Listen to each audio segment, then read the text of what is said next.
Hello everyone, আবার বেরিয়ে পড়েছি। আজ যাচ্ছি আমার মাসির বাড়ি। যাচ্ছি মা, বোন, আমি আর আমার মেয়ে, চারজনে। এই যে অটোতে বসে পড়েছি আর এখন যাব। চলো, সন্ধেবেলা হয়ে গেছে, মেয়ে নাচের ক্লাস ছিল, মেয়েকে নাচের ক্লাস করিয়ে তারপরে যাচ্ছি। আর এই যে মাসির বাড়ি চলেও এসেছি, এখন একটু এসে বসে আছি। এইমাত্র বৌদি জল তারপরে এখানে মাসিদের এখানে বাজনা এসেছে। মাসিদের এখানে হচ্ছে কালী পুজো, তার জন্যই আমরা এসেছি। আর এই কালী পুজোটা হয় 4 বছর ছাড়া ছাড়া। এই দেখো, এটা হচ্ছে মাসিদের পাশের বাড়ির। এখানে যারা মানসিক করে তারা পাঁঠা দিয়েই পুজো দেয়, ওদের পুজো দিচ্ছে। আর সবাই বাজনা করে লাইন দিয়ে পুজো নিয়ে যাচ্ছে মায়ের কাছে, এতটাই ভালো লাগে দেখতে।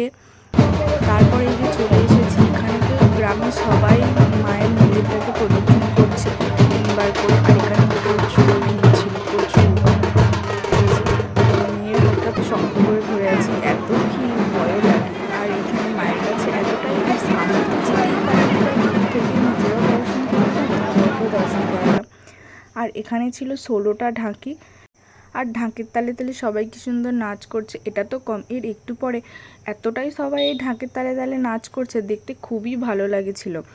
তারপরে চলে গিয়েছিলাম একটু আইসক্রিম খেতে, দাদা কিনে দিয়েছিল চকোবার আইসক্রিম। এবার আইসক্রিম কমপ্লিট করে চলে যাই মেলায়। পুজো পার্বণ হোক, মেলায় ঢুকবো না সেটা তো হয় না। আর মেলাটাই হচ্ছে একটা আকর্ষণীয় টান। এই যে সফট টেডিগুলো তো কার না ভালো লাগে, দারুণ লাগে সফট টেডিগুলো। মেয়ে তো বায়না করছিল, কিন্তু বার্থডেতে যেহেতু প্রচুর পেয়েছে, এখন এবারে সফট টেডিটা কিনে দিইনি। তারপরে এই যে মেয়ের জন্য সানগ্লাসটা কিনলাম, ওর চশমাটা ভেঙে গিয়েছিল। আর এই যে বাঁশগুলো দেখছো, এইগুলোতে কিছুক্ষণ পরে বাজি ফাটানো হবে, সেটাও তোমাদের সাথে শেয়ার করব। বাড়ি এসে মাসির হাতের কাজ দেখাচ্ছিল, মাসি এগুলো বানায়। মেশো যেহেতু ঠাকুর বানাতো, মেশো এখন নেই।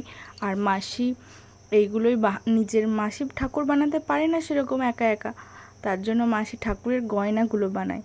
কীরকম হয়েছে বলো তো, দারুণ লাগছিল দেখতে। এই যে এত বড় বড় মুকুট মাসি নিজে হাতে বানায়।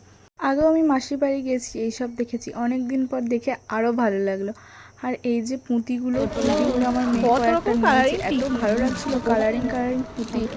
আর এইটা দেখো, সব থেকে বড় ঠাকুরের গলার হার, কি দারুণ না। চলো, বাই।